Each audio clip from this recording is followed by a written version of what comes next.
Hello, gentlemen, and welcome to the Men Save Your Marriage show. My name is Terry. I'm your host. I did an autopsy on my failed marriage, and now I use the lessons that I learned to coach other men on how to save their marriage before it fails. I'm going to share with you the things I wish someone would have shared with me before my marriage failed. Are you ready? Let's get started.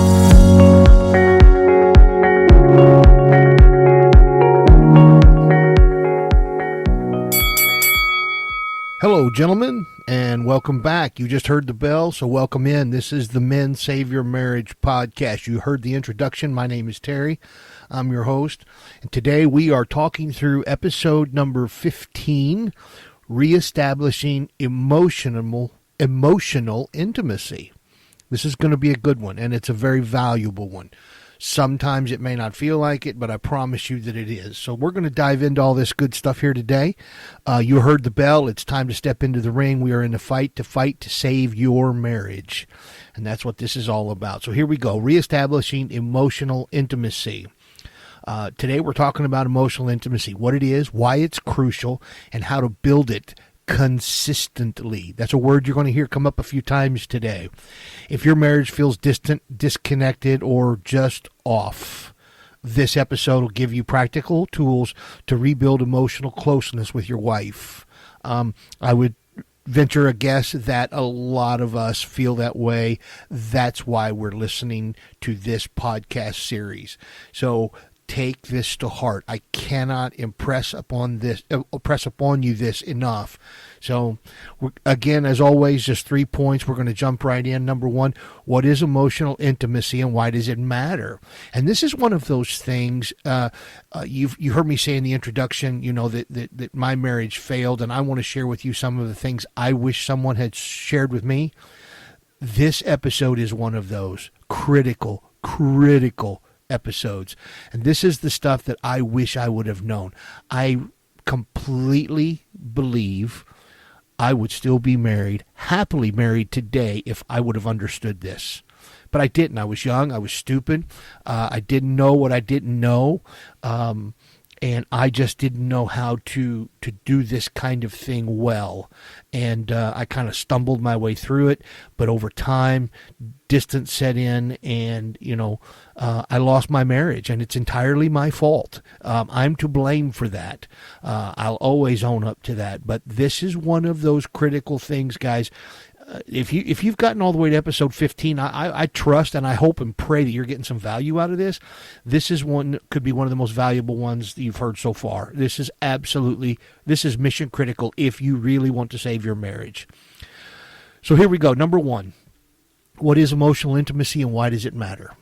Emotional intimacy is simply the deep sense of closeness, trust, maybe understanding between you and your spouse. It's this feeling that you're truly seen or valued.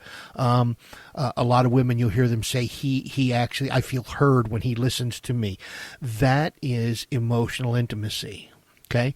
And it is never more critical than in your marriage. So why does it matter?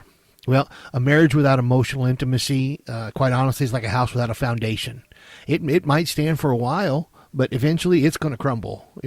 My immediate thought, I raised 2 sons and we would go camping a lot. And, there's been plenty of nights where you were staying in a tent and the wind blew it. But if it was anchored down and if it had the floor in it and if everything was okay, then you could get through the storm. But if it was one of those camps where they occasionally would put the boys out in these camps where it was just a tarp over a string and, was kind of a lean-to kind of thing, those were the ones that were going to fall apart. There was no structure. There was no support. Well, that's what emotional intimacy is in your marriage. And when emotional intimacy is high, small conflicts don't turn into big fights. I'm going to say that again. When emotional intimacy is high, small conflicts don't turn into big fights. I know what it feels like to be in that season where even just looking at each other can explode into an argument or a fight. If you're there, understand emotional intimacy in your marriage right now may be very low. Instead, these little things turn into opportunities for growth instead of turning into a big fight. But that only happens when emotional intimacy is high. Without emotional intimacy, physical intimacy suffers. Now, many men, most men want more sex in their marriage, but they're skipping this foundational step, emotional connection. For us guys, I'm just going to lay it out plain. For us, feeling emotionally connected, that feeling of being seen or heard or valued, she values me, she respects me, that's important to us. Okay? But if she comes on to me, I don't necessarily have to have felt respected today in order to be in the mood for intimacy. But for her, guys, I promise you, for her, this isn't not just important. This is absolutely critical. If a woman does not feel emotionally connected and intimate with you, it's impossible for her to be physically connected with you. So this is absolutely critical. Emotional intimacy also builds a secure, kind of a fulfilling partnership where both of you feel supported. Again, and another word, understood, okay? And this is why it matters. Now, the second one, this is practical exercises to foster emotional closeness. I can tell you from my experience with the men that I am coaching and I have coached, when they're listening to me and this podcast, or they're listening to me teach these kinds of things, they're at a place, and you may very well be there too, where there is almost no emotional intimacy, or there has very little, if any, physical intimacy. And if you've decided to fight for your marriage, then you need to understand how do I foster that closeness? How do I rebuild that with her when we've been disconnected for so long? Is it possible? Absolutely, it's possible. But you're going to have to work. It's not going to come easy, and it's going to take some time. So building emotional intimacy doesn't have to be complicated. It's about small, consistent, there's that word again, consistent actions that build trust and connections. So what I want to do is I want to give you guys some exercises to try. Here's some things to think through as you're listening to these. If you want to take notes, you can always go over and get the show notes. All of this will be listed out in the show notes as well. But here's just a few things. Number one, a daily check-in. At the end of each day, just take 5 minutes, 10 minutes and ask each other, what was the best part of your day? What was the hardest part of your day? How can I support you better tomorrow? Okay? And understand, okay, this is going to do a couple things. One, the goal here isn't to fix problems, it's just to listen and to connect. That's all it is. Okay? And how many of you, I know I was guilty of this. I was, pursuing a career. We were raising young kids. She was exhausted at the end of the day because she's got 3 young kids in the house. And I've been gone for 14, 15, 16 hours at work. And I come in, I see the kids for a little bit. They've eaten dinner. We get them in bed. I sit down and maybe, slop a little food in my mouth. By the time I take a shower, it's 9:30, 10 o'clock, 10:30 at night. And all I want to do is give her a quick kiss and lay down and go to bed. That was who I was. I could have taken 10 minutes and just said, hey, tell me about your day. What was the best part of your day? I wasn't here all day, but I didn't do these things. And I'm telling you, these things are critical. And again, the goal here is not to fix problems. It's just to listen and connect. That's it. But this simple daily check-in can build an emotional closeness. If you do it, just give yourself a few weeks. I promise you, you'll look forward to it. You will look forward to hearing from her and hearing about her day. And she'll look forward to it as well. And you're building that closeness. But again, back to that word, guys, this is consistent. It doesn't take big wins, just small, consistent things every day. So that's the daily check-in. Here's another one. The 60-second hug or the 6-second kiss. Hugging or kissing your wife for an extended time releases oxytocin. It's the bonding hormone, right? Most couples rush past physical connection. For me, I'll be very honest. For me, physical connection, going about the course of our day, if I happened to be in the house with her, it was swatting her on the rear end if we were both in the kitchen or passing through. It was a love tap. She obviously knew that I loved her, and I was just showing affection. And I liked her backside, and she did it for me, but it was rushed. It was quick. It was, I know we're all guilty of that, right? So, there was no release of oxytocin because it was a momentary thing. Even if it's just a quick peck on the cheek, hey, I got to run, love you, bye, click, okay? And you're gone, right? There needs to be a little bit of time associated with this for that connection, for that release of the oxytocin. Then the bonding hormone happens, and another layer of emotional intimacy can be stacked on top of another one. And again, most couples rush right past the physical connection, but slow it down and be present in the moment. A 60-second hug. Just wrap her up and hold her. Okay? If you do it, I promise you I can tell you what's going to happen because I do remember what it was like and I experienced. You hold her, and at first it's just great, and then she's almost like she's going to start to let go because that's what's happened for so many times in a row. But then you just keep holding her, and you just keep holding her, and you just keep holding her. And there's a second, there's a moment where it's almost like all of the stress drains from her body, and she just kind of collapses into you. And then you can really hold her tight, and you can hold her well, and it may be 20, 30, 40 seconds before that happens because this is new, because this is foreign, because she's not used to this. But if you just hold her, and if you just hold her, and you get to 20, 30, 40 seconds, and there's this spot, there's this moment where she just kind of relaxes into you, now you know you're reaching a place where that oxytocin is being released in her, and you're truly connecting on an emotional level. Okay, so slow it down and be present in the moment. It's a 60-second hug or holding a kiss for 6 seconds. That's another suggestion. That's another little way to be consistent and build this in your marriage. Here's another one. Number 3, love letters or voice memos. And let's turn this into a challenge. Once a week, write a short note or send a voice message telling your wife something you appreciate about her. Just keep it simple, right? Keep it very simple. Here's an example. Here's a voice memo. Just hit record on your phone and send it to her. I noticed how hard you worked today, and I love that about you. Now, you don't have to be in the same room with her because it's on your phone. You could have already left the house and be gone to work, or you could be doing something else. Just a simple note. Hey, I really appreciate that dinner you fixed last night. It meant the world to me, and I just want you to know I love you and thank you for it. You send that to her in the middle of the day today, but it happened last night. Now, the rest of her day, she's emotionally connected to you because she feels seen.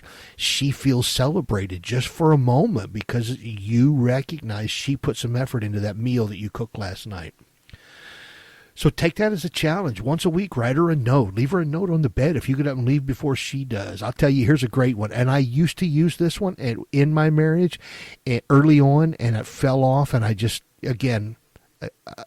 let life happen. And I let a career try to happen. And I let kids and things got in the way. But in our bathroom, when we were married, it was a double sink. There was a sink to the right that was typically hers, and a sink to the left that was typically mine. And there was one little drawer over to the left. And that, and my boys, as we were raising them, we jokingly called that the man drawer. And that's where the boys, if they would come in, that's where the toothpaste was. That's where the guys' toothbrushes were. That's where like my razor, my electric razor, or my trimmer, all that was in there. And the boys thought that was cool. They got to share a little drawer with Dad as they were growing up. That was the man drawer. But in the back of that drawer, I had a little package of like I think I bought like a 3-pack of different colors, dry erase markers. And I would just, every now and then, when I would get up to leave in the morning, I would just take one of those dry erase markers out and leave her a little love note on the mirror. Very simple to do. Super simple to do. It cost me 30 seconds. It cost me a minute to think about what I wanted to write. But when I was gone and then she got up and got into her day and comes into the bathroom, now she's not only seeing it, but now my children are seeing this is a good way look at how Dad's loving on Mom, and he's not even here to do it. Now, I'm the one that failed because I let that slip by the wayside. I let life and I let all the other things that kind of come at us kind of start to cloud my vision, and I fell off. I failed there. But this is little ways to keep it simple. All right, and then the last one here for some practical exercises and things you can do. Ask deeper questions. Go beyond simply, how was your day? No. Try this. What's something you've been thinking about a lot lately? How does she respond if you ask her that? Or here's one. What's a dream you have that we haven't talked about? Now you're asking deep questions, and she's really going to have to peel back the emotions and let herself be seen by you in order to answer this honestly. Here's another one. What's one thing I could do to make you feel more loved? Just ask her that. Simple, very simple questions, but they go beyond that simple, how was your day? Are you doing okay? That goes so much deeper because now you're providing an opportunity for her to really express some emotional intimacy with you by answering these questions. Now, when she answers, and this is critical, don't jump to solutions. Just listen. Just listen. She feels heard. She feels seen. She feels valued because you ask such deep questions. So those are some simple exercises you can do to kind of foster that emotional closeness that you need in your relationship. So this is how you're going to save your marriage, because if you do not build the emotional closeness and the emotional intimacy, you're never going to have the physical intimacy like you want, and your marriage is never going to grow. So this is your starting point, guys. Okay? And then the last one here, the importance of consistency. There's that word again, in maintaining intimacy. Intimacy is built over time, guys. You got to understand that, not overnight. Too many men wait until, and I see this every day. I'm not picking on any of you. I'm just telling you what I see. Too many men wait until there's a crisis in their marriage to start working on it. And by then, their wife is very often emotionally checked out. Can you come back from that? Yes. Is it easy? No. And I'll just be perfectly frank. You're going to work your ass off in order to come back from that. It's worth it. But you just got to understand where you're at. Consistency beats intensity. A one-time grand gesture won't fix years of neglect, but small daily efforts will rebuild trust. Now, I want to pause here for just a minute. I'm going to read that again, and then I want to explain to you something. Consistency beats intensity. A one-time grand gesture won't fix years of neglect, but small daily efforts will rebuild trust. Here's why I want to pause here. Obviously, I own this podcast and a website, Men Save Your Marriage, right? The Men Save Your Marriage podcast, the Men Save Your Marriage website. That's mine, but they are all part of my company, and that company is called Stacking Singles. I love baseball. I'm a huge fan of baseball, and it is much easier. And I don't even remember the coach, but I was watching a baseball game years ago, and there was one team, we were coming into that home run era where they were either striking out or cranking out home runs. That was all there was, right? They were either, rounding all the bases, or they were walking back to the dugout. But then there was another team that was playing them that was kind of the just get a single, just advance the runner kind of a team, right? So it's two different philosophies on the field at the same time. And I can't remember. I wish to God I could remember who it was, but the announcer said something, and I was doing something else. This was just kind of, I love to have baseball playing in the background when it's in season, and the announcer said something, and he said, it is easier to stack 4 singles and score a run than it is to hit 1 home run. The numbers bear out. It's more effective baseball, and it's easier. And I remember coming back to that years later. My marriage has failed, and guys are asking me questions, and I'm starting to answer questions and start to kind of coach and counsel and just work with some guys that are coming to me after I'm learning some of this stuff. And I really got to a place where I got to become comfortable and honest about my failures in my marriage because it was on me. And I named my business Stacking Singles, because I truly believe that in my marriage, if I would have stacked small, daily, consistent singles rather than the home run, I would still be married. Now, inherent in all of us as men, at one time we were all little boys, and I'm sure you did the same thing I did. When I fell in love with baseball, I would stand in the backyard, and I could picture in my mind with my eyes closed and the bat in my hand. It's the bottom of the 9th, the World Series, the bases are loaded, there's 2 outs, and I step into the plate, and I get to be the hero, right? And we've all done that. One of my dearest friends tells me he was the same thing, only for him it was football, and he was Lynn Swann in the Super Bowl, scoring a touchdown, right? We all have our own thing, but in our minds, when we were younger, we wanted to be the hero. And in marriage, I think we still want to be the hero. We want to hit the big grand slam home runs, but I'm telling you, the key here is small, daily, consistent singles. Just stack singles, guys. Consistency beats intensity. All right, I'll get off my soapbox there. 2 more here real quick, and then some closing thoughts, and we'll be done. Okay, so This is the importance of consistency in marriage. I started with intimacy is built over time, not overnight. Consistency beats intensity. Next one, set reminders if needed. Put a note in your phone to check in. Send a message or schedule a date night. Use the tools that you got around you. There's nothing wrong with scheduling some of this stuff. Put it in your phone. Put a note in there. Put a reminder, every Thursday or this Tuesday and Thursday and next week on Monday and Wednesday, whatever. I want to check in with her. Let me just send her a little note. Set some reminders if you need it. You got alarms in your phone, use them. Use them. You're not going to use that phone for anything more important than this, because this will save your marriage. And then lastly, be patient. If emotional intimacy has been low or non-existent, rebuilding takes time. You just stay the course, keep at it, and in time you will rebuild that intimacy. And finally, just a thought or two here as we close. Building emotional intimacy is one of the greatest investments you can make in your marriage. There's nothing more valuable, I think, than this. Start small. Pick just one exercise from today. One of the things you just heard me talk about. Go back and find the show notes and go wherever you get your podcast at. Go get the show notes or go to Apple or whatever and do it this week. Pick one and do it this week. And if you're serious about saving your marriage, don't just listen. That's one of the things that I find a lot of guys do. They'll hear what I'm saying, but they're not taking action. So you can't just listen. You have to take action. Just pick one thing and do it. Find consistency in a small little thing and start stacking some singles in your emotional marriage. And if you found value in this, share it with another man. There's guys who need to hear this. There's other guys around you that are struggling. There's other guys that are suffering. You've got guys you work with or golf with or whatever at church with, and you've heard them complain or you've heard them kind of mumble about their marriage. Share this podcast with them. That's my call to action for you this week. Share this episode, share the entire podcast, but share with somebody else. You can serve another man by saying, hey man, remember the other day when you were mentioning this here? Here's something I've been listening to.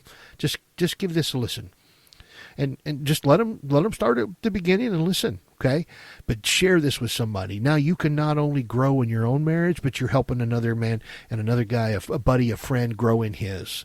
So that's it, guys. That's my thoughts for today. I appreciate your time, and I appreciate you being here. This is how we reestablish emotional intimacy, and this becomes the gateway to everything. This is the gateway for a better relationship. This is a gateway for better communication.